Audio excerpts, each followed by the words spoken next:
Hi friends, ഇപ്പോൾ വരുന്ന വണ്ടികളെല്ലാം disc brake ഉള്ള വണ്ടിയാണ്. അപ്പോൾ ആ ഡിസ്ക് ബ്രേക്ക് നിങ്ങൾ എപ്പോഴും കംപ്ലൈൻ്റ് ആകുന്നുണ്ടെങ്കിൽ ഈ ലിവർ ഒന്ന് ശ്രദ്ധിക്കണം.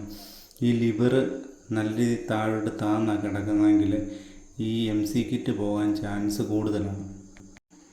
ആ ലിവർ ലെവലിൽ നിന്ന് പിടിക്കുമ്പോഴത്തേക്കും അതിനകത്തെ MC കിറ്റ് കിറ്റിൽ കറക്റ്റായിട്ട് ലെവലായിട്ട് കയറിപ്പോയി പ്രഷർ കൊടുക്കണം. എന്നാലേ ബ്രേക്ക് കറക്റ്റായിട്ട് കിട്ടുന്നത്. ഈ ലിവർ ബെൻഡായിട്ട് താഴോട്ട് കിടക്കുന്ന സമയത്ത് നമ്മൾ ബ്രേക്ക് പിടിക്കുമ്പോഴത്തേക്കും ആ ബ്രേക്ക് നേരെ ആ ഹാൻഡിലിൻ്റെ താഴോട്ടായിട്ടാണ് പോകുന്നത്. അപ്പോഴത്തേക്ക് ആ MC കിറ്റ് ഓവലായിട്ടാണ് കയറി തേയ്മാനം ഉണ്ടാകുന്നത്.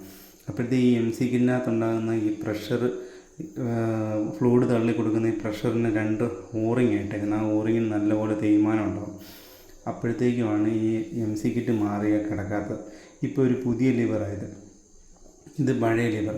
ഈ പഴയ ലിവറും ആ ബോൾട്ടും തമ്മിലുള്ള വ്യത്യാസം കണ്ടോ? നല്ല പ്ലേ ഉണ്ട്. അപ്പോൾ ഇതുപോലുള്ള ലിവർ ഇട്ടുകൊണ്ട് MC കിറ്റ് മാറിയെന്ന് പറഞ്ഞാലും കിടക്കത്തില്ല. എപ്പോഴും MC കിറ്റ് മാറുമ്പോഴത്തേക്കും ഈ ബ്രേക്ക് ലിവറിന് പ്ലേ ഉണ്ടെങ്കിൽ അത് മാറ്റി കയറ്റുന്നതായിരിക്കും നല്ലത്. പഴയത് നമ്മൾ പിടിക്കുന്ന സമയത്ത് അത് ഹാൻഡിലിൻ്റെ താഴോട്ടാണ് പോകുന്നത്. അത് ഇങ്ങനെ വണ്ടിയിൽ വരുന്നുണ്ടെങ്കിൽ ഒന്ന് ശ്രദ്ധിച്ച് നോക്കുക. MC കിറ്റ് മാറിയിട്ടും കിടക്കുന്നില്ലെങ്കിൽ ഈ ലിവറും കൂടെ ഒന്ന് മാറ്റി കൊടുക്കുക. അപ്പോഴത്തേക്ക് MC കിറ്റിന് ലൈഫ് കിട്ടും.